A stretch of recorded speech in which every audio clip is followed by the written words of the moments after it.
Salam alaikum, Mataldid, Azul et bonjour. Alors, la vidéo d'aujourd'hui, c'est suite à ces trois vidéos là que vous voyez à l'écran sur la chaîne 2023.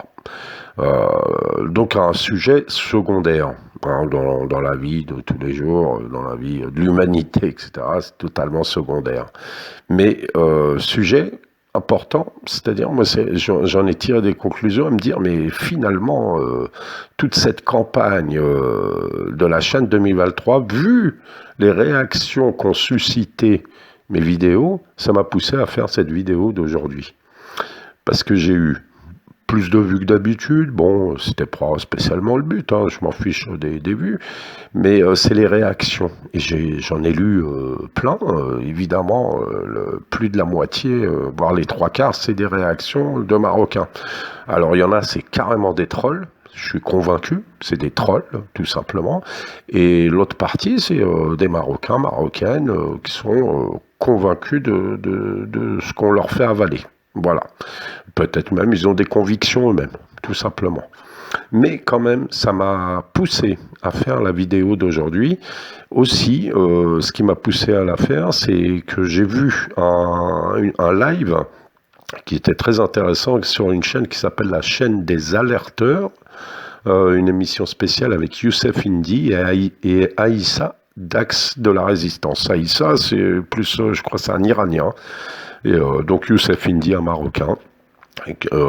Plus ou moins historien, qui est pas mal, antisioniste, très intéressant comme gars, à plein d'égards.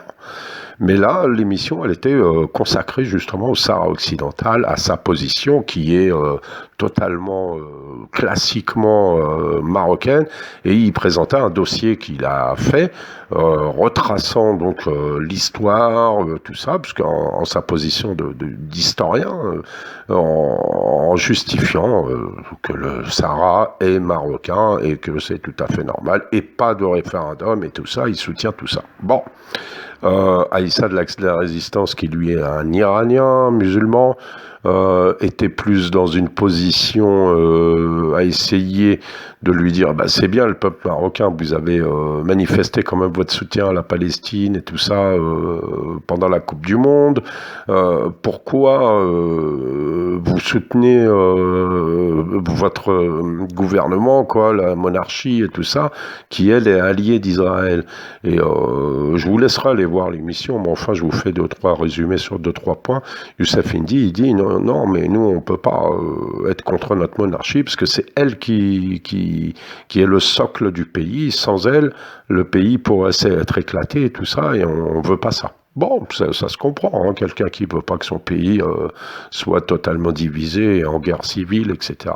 Pas de problème.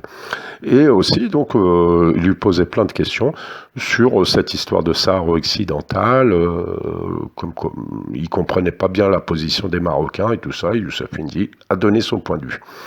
Je vous laisse juste une minute, justement, un mini extrait de ce qu'ils disent, et ensuite, on continue ensemble.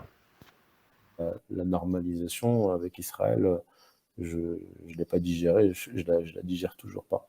Qu'est-ce que je voulais dire d'autre?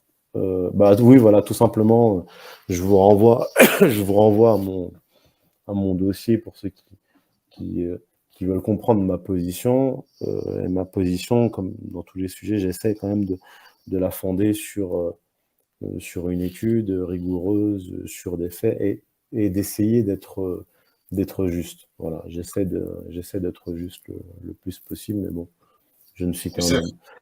Je vais vous Moi, quitter.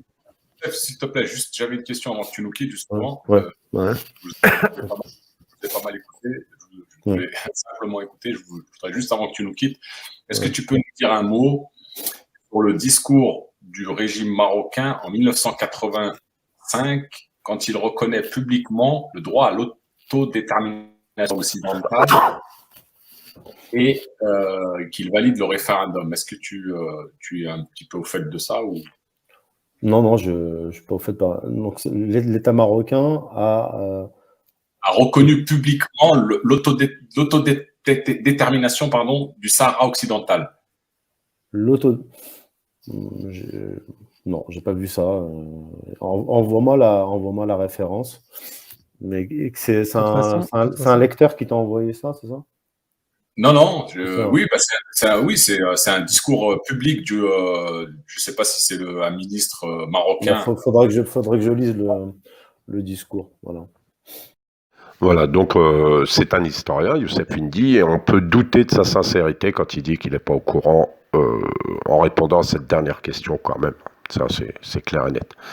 Donc, on a d'un côté, donc là je reviens à l'objet de ma vidéo. Donc moi j'ai vu que par les réactions qu'il y a eu sur l'histoire de la Chan 2023, sur mes quelques vidéos, cette mobilisation qu'ils ont, les trolls marocains, et des Marocains aussi, ce qui ne sont pas des trolls, mais cette mobilisation absolue à défendre l'indéfendable, l'histoire du vol et tout ça, c'est complètement des conneries. Ça ne vient que d'un endroit, c'est-à-dire des manipulateurs.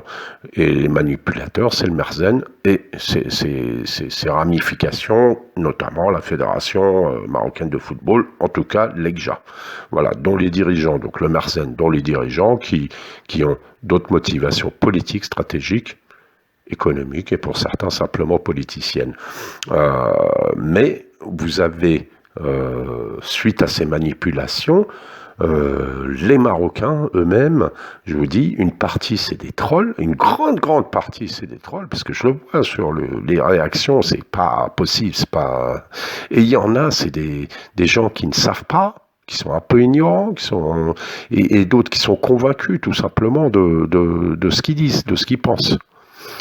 Et justement, les Marocains ordinaires, hein, on appellera les Marocains ordinaires, les Marocains du quotidien, eh ben, on n'a pas de doute sur la sincérité de l'immense majorité de ces Marocains-là, qui sont mobilisés parce que persuadés de la marocanité du Sahara, parce que toute cette histoire, la Chan, machin, tout ce qu'il y a, la Chan, c'est qu'un petit élément, mais tous ces trucs-là, c'est toujours lié in fine uniquement à l'histoire du Sahara. Toute cette histoire actuelle là, sur la chaîne 2023, tout ça, mais moi ça m'a permis comme si j'ai jeté un filet à la mer et voir les poissons que j'ai ramenés, quoi. C'était surtout ça, parce que le sujet Chan 2023, franchement je m'en fous, c'est secondaire. Mais c'est très symptomatique. Alors on va essayer justement de cette vidéo de revenir sur cette question du Sahara, justement, et des Marocains. Alors, la majorité du peuple marocain n'a commencé à entendre parler du Sahara occidental qu'en 1975, et plus précisément avec l'annonce de la Marche verte. Ça, c'est la vérité, claire et nette. Mais il suffirait que les Marocains ils sachent la vérité sur le Sahara. On peut espérer ça, hein, qu'il suffirait que les Marocains sachent la vérité sur le Sahara et les Sahraouis pour que les convictions qui leur ont été inculquées depuis tout petit, depuis le berceau, elles soient remises en cause. Et de là, tout ne serait pas instantanément résolu, mais au moins on pourrait avoir un dialogue qui serait possible et crédible. Parce que là, je vous préviens d'avance, les Marocains, là, les trolls et tout ça, qui vous lancez dans les commentaires à dire juste Sahara marocain, blablabla, blablabla. Sans aucun argument, franchement je vais les effacer directement ces trucs parce que j'essaie de faire une vidéo pour qu'on puisse avoir un dialogue, justement. Si vous avez des éléments, quelque chose pas bien à commenter sérieusement, faites-le, sinon tout ce qui est insulte, machin, bas niveau, aucune réflexion, etc., c'est pas la peine. Voilà. Donc on va continuer. Donc parce que le fond de cette affaire-là, l'enjeu de tout ça, c'est la réconciliation, et contre les ennemis des Marocains, des Sahraouis, mais aussi des Algériens, Mauritaniens, Libyens et Tunisiens. Autrement dit, c'est la paix et la coopération de cet ensemble qui est l'Afrique du Nord, le fond. Des fois on a j'ai vu toutes les réactions existent, tous les points de vue essayent de donner tort spécialement aux Algériens, tout ça sur cette question-là, mais par exemple l'histoire de la fitna, moi je suis anti-fitna, bien sûr, je suis anti-fitna, c'est évident, et qui veut la fitna de toute cette région? C'est pas nous-mêmes, mais nous-mêmes on y participe, bien sûr.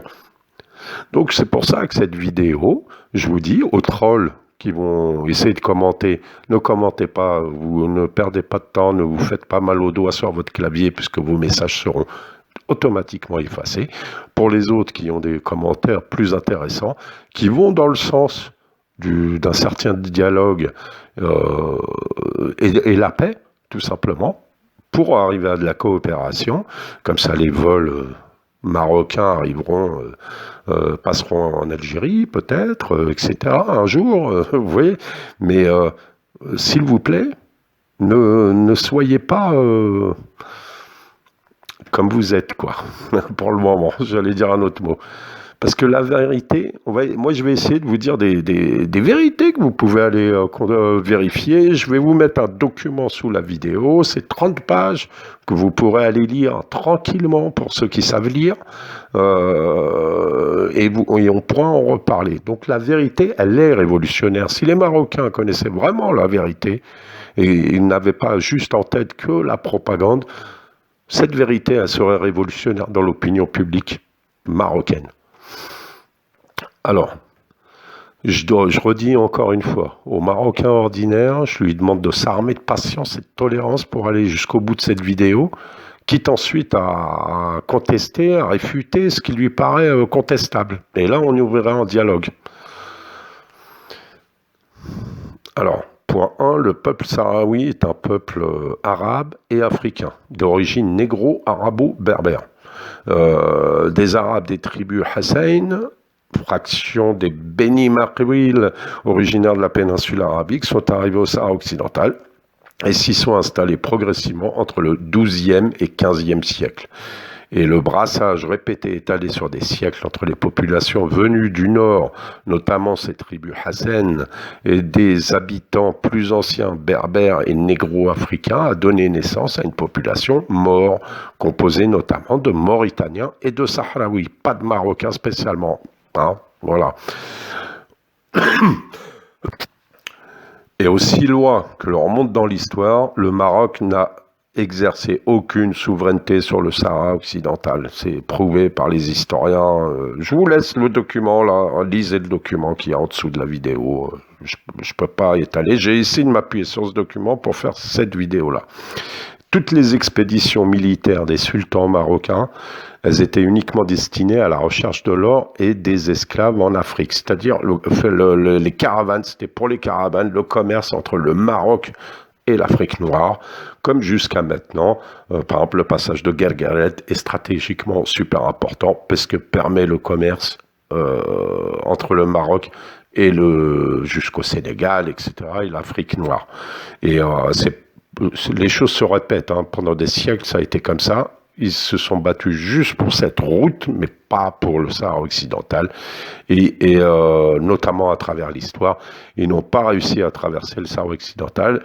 Soit ils n'ont pas réussi à cause des guerres qu'il y avait entre les Sahraouis et les sultans marocains, soit elles ont été contraintes, soit à rebrousser chemin, soit à contourner le Sahara occidental en passant par Tombouctou et Gao. Ce qu'il faut noter, c'est que quand les ancêtres des Sahraouis sont arrivés au Sahara occidental, ils n'ont trouvé devant eux aucune autorité marocaine. De même, lorsque l'Espagne est arrivée au Sahara occidental, elle n'a trouvé que des tribus sahraouis, avec les notables desquels elle a négocié son installation. Elle n'a pas négocié avec le sultan marocain non plus. D'abord, l'installation s'est faite, c'est-à-dire la colonisation sur les côtes, avant de pousser son expédition vers l'intérieur, avec le soutien de la France, parce qu'on reviendra à la France aussi, on en parlera rapidement, qui était la puissance coloniale dans les pays voisins immédiats du Sahara occidental, Algérie, Mauritanie, Maroc. Et même, malheureusement, les Espagnols ont eu l'aide de la monarchie marocaine pour coloniser les Sahraouis. Donc une monarchie à qui appartiendrait ce territoire aide les autres à coloniser son propre pays. C'est pas logique. C'est pas logique. On peut le noter, ça. On ne peut pas réunifier ce qui n'était pas uni. Le Sahara occidental ne faisait pas partie du Maroc avant la colonisation. Voilà. Ça, c'est clair. Quelques faits historiques. On va voir ça comme ça. Alors, vous avez par exemple Abou Nasr, le fils du sultan marocain Moulay Ismaël, 1692-1727. Il s'était révolté contre son père, il avait été chassé du Maroc. Il est allé chercher asile chez les Sahraouis, qui l'ont accueilli, mais lorsqu'il a essayé de les dominer, ces derniers, se prévalant de leur tradition d'indépendance à la guerre de tout État, refusèrent de lui reconnaître la moindre autorité et le mirent à mort dans le Tiris en 1713. On a aussi le sultan du Maroc, Mohammed Ben Abdallah, qui écrivait le 28 mai 1767 au roi d'Espagne que Sa Majesté impériale, donc le roi du Maroc, s'abstient de délibérer au sujet de l'établissement de Sa Majesté catholique dont elle veut former une colonie au sud de la rivière Noun, d'accord, car elle ne peut se rendre responsable des accidents et des malheurs qui pourraient s'y produire, vu que sa souveraineté ne s'étend pas jusque-là. Donc le sultan du Maroc, Mohammed Ben Abdallah, dit que sa souveraineté ne s'étend pas sur le Sahara occidental. Donc voilà, ça c'est en 1767. À la suite, la conférence de Berlin 1884, au cours de laquelle les puissances européennes se sont partagées l'Afrique, le Sahara occidental est devenu possession espagnole. Et à ce moment-là, il n'existait aucune autorité marocaine au Sahara occidental. Le processus de colonisation du territoire sahraoui n'a ni démembré le Maroc, ni violé son intégrité territoriale, contrairement à ce qu'on nous dit. Youssef Indy le dit d'ailleurs, mais je pense pas qu'il est sincère du tout dans tout ce qu'il dit. Enfin, c'est délicat, il faudrait lui en parler avec lui. C'est tellement un bourrage de crâne qu'il y a eu pour tous les Marocains qu'ils s'en sortent plus. Ils croient que le mensonge est devenu vérité. Mais c'est mieux de partir de la vérité et ensuite voir comment vous pouvez dialoguer entre Marocains et Sahraouis pour trouver la solution à ce problème. Je pense. Un autre fait, c'est le représentant du Maroc, Daoud Sidi Baba. Tout ça, vous pouvez aller le contrôler sur Internet, tout ce que je vous dis. Il avait déclaré à la réunion du comité spécial du 17 juin 1966 à l'Organisation de l'Unité africaine, à Addis Abeba, que le gouvernement, entre guillemets, j'ouvre les guillemets, le gouvernement marocain a estimé que les territoires sous domination espagnole doivent être en tout état de cause libérés, ajoutant que le gouvernement marocain propose que l'indépendance leur soit accordée au plus bref délai. On va continuer. Au cours de la session suivante du comité spécial, le délégué du Maroc affirma que depuis juin 1966, le Maroc a demandé instamment que la population du territoire du Sahara occidental soit autorisée à exercer son droit à l'indépendance et à l'autodétermination, ce que refuse maintenant le Maroc et les Marocains. Ils sont convaincus qu'ils ont raison de faire ça, alors que ça n'est pas ce que votre gouvernement disait avant. Il faut se souvenir que à l'indépendance de l'Algérie, le Maroc, l'Algérie, la Mauritanie étaient alliés ensemble pour chasser le colonisateur espagnol, pour que les Sahraouis soient indépendants. Faut pas oublier ça, c'est la vérité. Le ministre des Affaires étrangères, M. Boutaleb, affirma que le Maroc et ses voisins ont décidé de tout mettre en œuvre pour faciliter l'application de l'autodétermination du Sahara, du territoire du Sahara, en collaboration avec l'organisation internationale et la puissance administrante, parlons de l'ONU. Donc, l'Espagne est invitée à procéder dans un cadre et dans des termes que l'Assemblée générale de l'ONU a maintes fois précisé, un référendum donnant aux populations du Sahara la possibilité d'exprimer librement leur choix. En fait, le calcul qu'il y avait eu à cette époque, c'est qu'ils se sont servis de l'Algérie, de la Mauritanie, alliés tous ensemble pour aider les Sahraouis. Ils se sont alliés à eux pour virer l'Espagne. Et une fois que l'Espagne était... donc l'ONU a dit à l'Espagne, barrez-vous et faites le référendum, c'est là que les Marocains... Voilà. Le Merzen, toujours, c'est le Merzen le problème. C'est là qu'il a montré son vrai visage, puisqu'il n'avait plus en face de lui l'Espagne, le colonisateur espagnol, il n'était plus là. Là, il n'avait plus que des tribus sahraouis désarmées. Là, il a dit, il a été faire la marche verte et attaquer ce pays et l'envahir. Vous voyez, en fait, il s'est servi donc de l'Algérie et de la Mauritanie pour arriver à virer les Espagnols, pour avoir comment dire, la route libérée et là montrer son vrai visage. S'il avait dit depuis le départ à l'Algérie et à la Mauritanie, le Marzen donc avait dit non, nous on veut que vous nous aidiez à récupérer le Maroc pour le Sahara occidental pour nous, ça aurait été plus clair depuis le départ, mais c'est pas ce qui a été fait. Et jusqu'en 73-74, les autorités marocaines ont donc clairement, publiquement et officiellement appuyé le droit du peuple sahraoui à son autodétermination et à son indépendance. Mais elles ont changé d'opinion en 74, et on sait pourquoi. On sait pourquoi. Tiens, je vais faire une... D'ailleurs, quand ils ont voulu s'accaparer le Sahara occidental, ils ont saisi la Cour de justice internationale. Écoutez bien les Marocains, ce qu'a dit la réponse de la CIG est la suivante. La Cour conclut que les éléments et renseignements portés à sa connaissance n'établissent l'existence d'aucun lien de souveraineté territoriale entre le territoire du Sahara occidental d'une part, le Royaume du Maroc et l'ensemble mauritanien d'autre part. La Cour n'a donc pas constaté l'existence de liens juridiques de nature à modifier l'application de la résolution 1514 quant à la décolonisation du Sahara occidental et en particulier l'application du principe d'autodétermination grâce à l'expression libre et authentique de la volonté des populations du territoire. Ça, c'est la réponse de la CIG. Et donc, pour revenir aux raisons, on sait d'abord et surtout que c'est des raisons politiques, de politique intérieure. La monarchie, à cette époque-là, elle était très menacée, des coups d'État avec les militaires, etc. Et il lui fallait trouver à tout prix un ennemi extérieur pour dévier l'attention du peuple de ce qui se passait à l'intérieur du pays et sauver ainsi le trône. Le roi Hassan II, qui était intelligent, mais il était peut-être intelligent, mais on ne résout pas un problème en créant un autre encore plus difficile à résoudre, qui serait jusqu'à aujourd'hui. Et quels sont les ennemis du Maroc ? Quels sont les ennemis du Maroc ?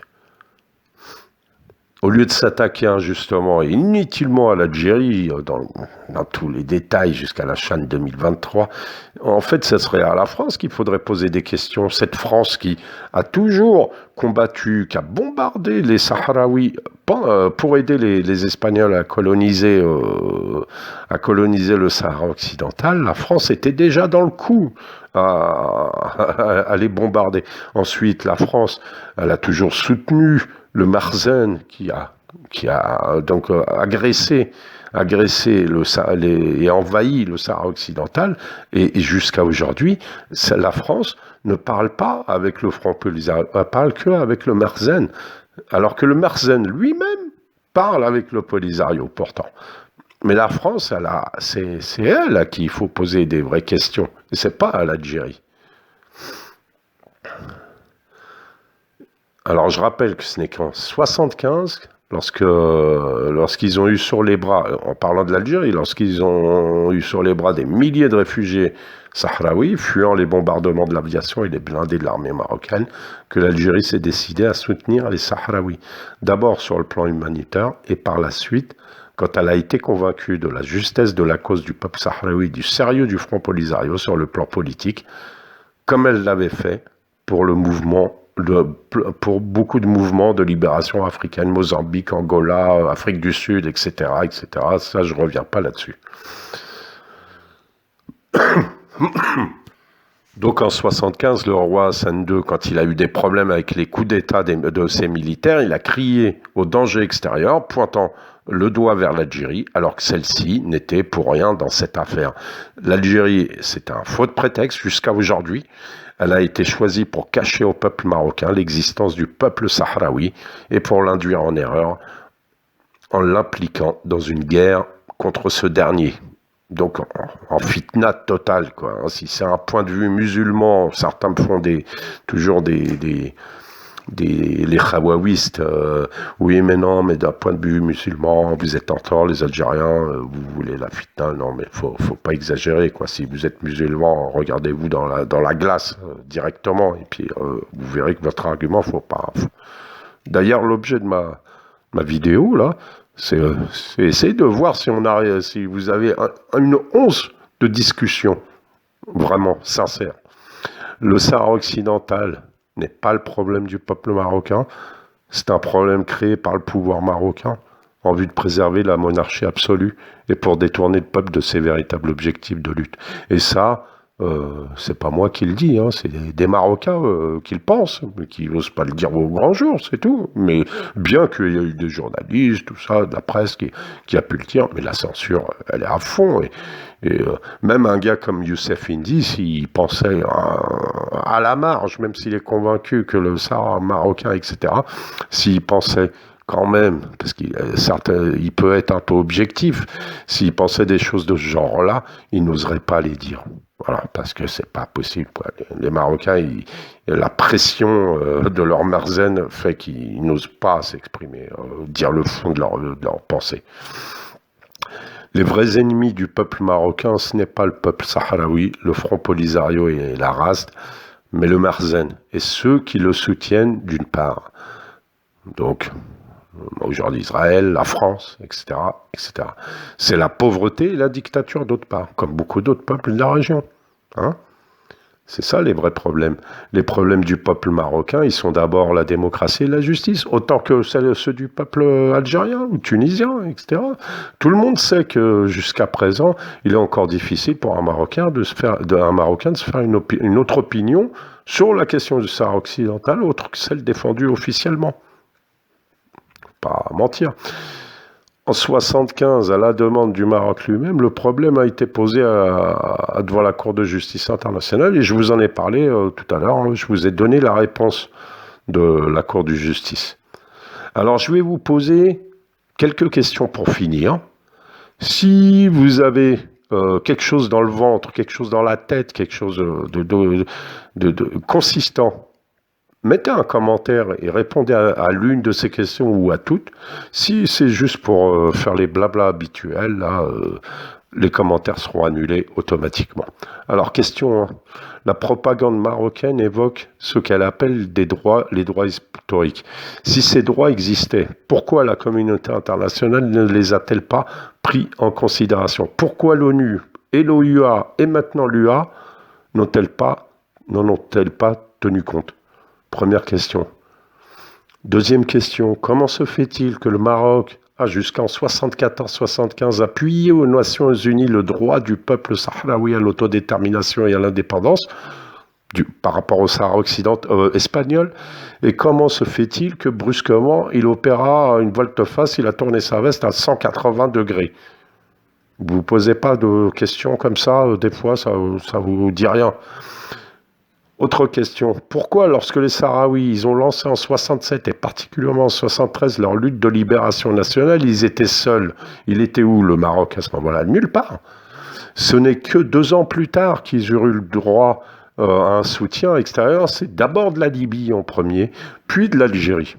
Et le Front Polisario a prouvé à ce moment-là sur le terrain qu'il était effectivement un mouvement de libération nationale authentique et crédible, et non pas une création artificielle comme la propagande veut le faire croire. Autre question. Excepté un nombre réduit de collabos, l'écrasante majorité des Sahraouis qui vivent dans les territoires occupés, dans les zones libérées, dans les camps de réfugiés ou ailleurs, ils adhèrent aujourd'hui au Front Polisario et à la RASD.